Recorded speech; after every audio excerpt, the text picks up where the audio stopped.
नाटक हो एक हिसाबले हैन तर ठिक छ जीवनै नाटक हो आफैलाई नै मोटिभेट गरिरहेको छ अरूले मोटिभेट गर्नै पर्दैन नि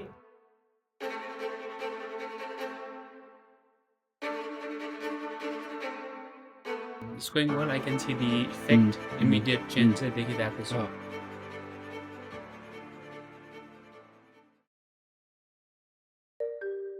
मैले आफूले आफूलाई च्यालेन्ज गरेँ 30 दिनको लागि जसमा जिम गर्दैछु साइक्लिङ अनि किताब पढ्ने फर्स्ट डेको राइड त अलिक गाह्रो थियो दुखिरहेको थियो बट यो हावा अनि सबै कुरा यस्तो मजा आइरहेको थियो हुन्छ नि बच्चा हुँदाखेरिको नस्टाल्जिकवाला फिल भइरहेको थियो डे 5मा गाह्रो भएको थियो डे 10मा हल्का हल्का सजिलो हुँदै गयो त्यसपछि डे 15मा त मलाई हुन्छ नि अटोमेटिक जस्तो भइसकेको थियो एकदम इजी भइसकेको थियो मजा पनि आइरहेको थियो जता पनि म साइकलमा जान्थेँ अलिकति पेन फिल हुन्थ्यो यो ग्लुट्स र लोवर ब्याक एरियातिर तर घर आएर रेस्ट गरेपछि चाहिँ ठिक हुन्थ्यो तर यो पेन चाहिँ जस कन्सटेन्टली मलाई अलिअलि चाहिँ हुन्थ्यो बट साइकल चलाइन्थ्यो डेन्जर अनि काममा पनि जाने टाढा कोही बाइकमा जानेवाला ठाउँ पनि म साइकलमा जाने त्यो चाहिँ गर्थेँ बट ठिक हुन्थ्यो मलाई मन्डे ब्याक डे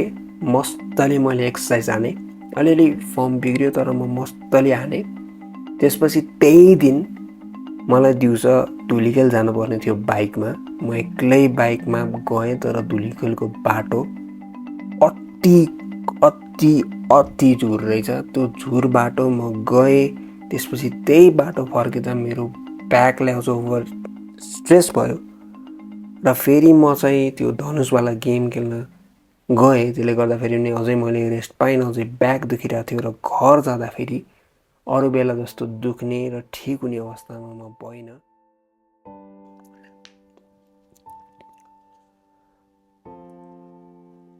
मैले आफ्नो बडीलाई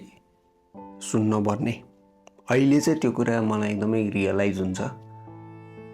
आफ्नो बडीलाई सुन्न पर्ने रहेछ कि अगाडि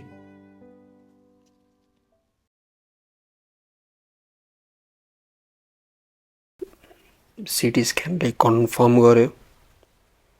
दुईटै साइडमा फ्र्याक्चर रहेछ त्यसपछि डक्टरले मतिर हेर्नुभयो सर्जरी भन्नुभयो त्यसपछि त सबै कुरा रोकियो सबै च्यालेन्ज सबै कुरा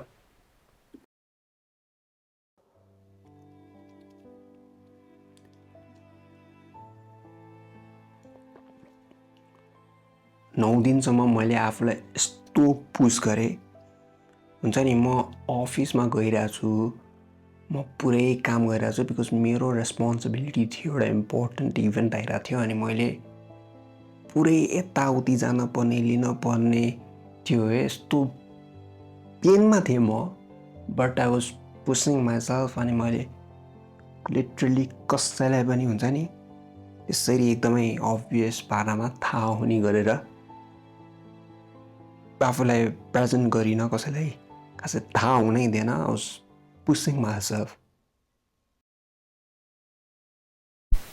मलाई याद छ त्यो राति it was so difficult I was in extreme pain अनि म उठेर जस्ट 4 पाइला अगाडि हिँडेर मेरो फोनमा अलार्म राख्नुपर्ने थियो I tried to walk हुन्छ जबरजस्ती कसरी उठे आई डोन्ट रिमेम्बर राम्रोसँग है तर मलाई 5 मिनटभन्दा बढी लागेको थियो जस्ट उठ्न अनि जब म उठेर त्यो 4 स्टेप लिनको लागि एक पाइला जब लिएँ नि मलाई ब्ल्याक आउट भए जस्तो भयो I thought I was gun यस्तो भयो त्यतिखेर बट कसरी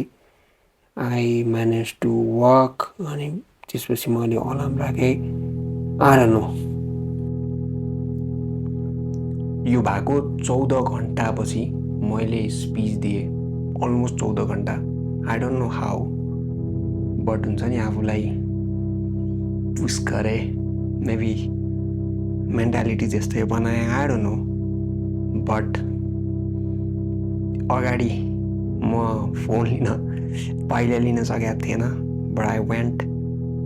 अनि स्पिच दिएँ Inaugural speaker of today's Tejasri Memorial Lecture Series, Dr. Radhika Kumaraswamy. There are very few people in this world for whom we can say she changed the course of international law. Dr. Kumaraswamy is one of those rare individuals who actually did it. तर म exercise गर्न नसकुँला म activity गर्न नसकुँला मेरो त्यो पुरानो challenge गर्न नसकुँला तर म अरू कुरा त गर्न सक्छु नि मैले आफूलाई के च्यालेन्ज गरेँ भन्दा म अब यो नयाँ कुरा सिक्छु बवाल पारामा सिक्छु र बवाल कुरा बनाउँछु साँच्चीकै केही युजफुल कुरा हुन्छ नि यो एआईबाट बनाम जस्तो भयो कि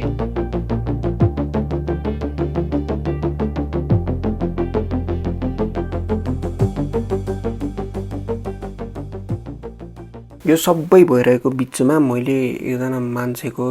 किताब पढ्न पाएँ उहाँ यस्तो मान्छे जसलाई चाहिँ राजा महेन्द्र त्यो बेला युएस आएर तिमी नेपाल फर्किनुपर्छ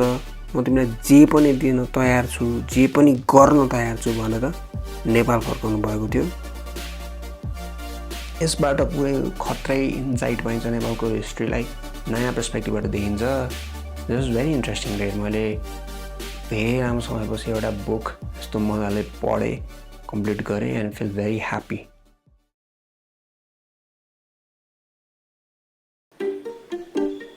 यो चाहिँ लोवर ब्याक फिक्स भन्ने एप हो यसमा चाहिँ कस्तो छ भन्दाखेरि सुरुमा यो लेभलवाला तरिकाले बनेको छ गेम जस्तै छ अनि अर्को भनेको वर्कआउट सेक्सन छ यसमा चाहिँ अब बिगिनरदेखि लिएर एडभान्ससम्मको लागि वर्कआउट छ त्यति मात्र नभएर यहाँ चाहिँ अथेन्टिक जर्नलहरू छ मैले कुनै एप यस्तो खाले इमेजिन गरेको छु कुनै पर्फेक्टवाला मेरो लागि भने यो यही हो अनि me being a lawyer me being non technical मान्छे यस्तो बनाउन सकेँ अनि आई फिल छुट्टै आई फिल भेरी डिफरेन्ट अनि मलाई एकदमै अचम्म लागिरहेको छ that it is possible now from AI अनि आई कुड डु दिस मैले बनाउन सकेँ हुन त मलाई त्यस्तो पुरै सर्जरी गर्नुपर्ने खाले केही पनि भएको रहेछ बट यो एक्सपिरियन्सले मलाई एउटा नयाँ पर्सपेक्टिभ दियो नयाँ डिरेक्सन दियो लाइफमा मैले जुन कुरालाई इग्नोर गर्थेँ त्यो कुरालाई प्रायोरिटाइज गर्नुपर्छ रहेछ भन्ने फिल गरायो अनि अबदेखि आई हेभ टु हुन्छ नि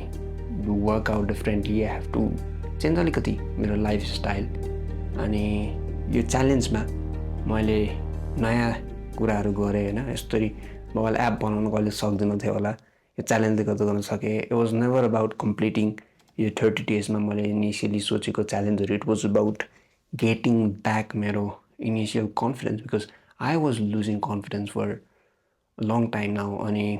I wanted to get back to my best version and I think I am in that journey अनि अब slowly I will get back to my best and even better. Thank you for watching this video. Thank you.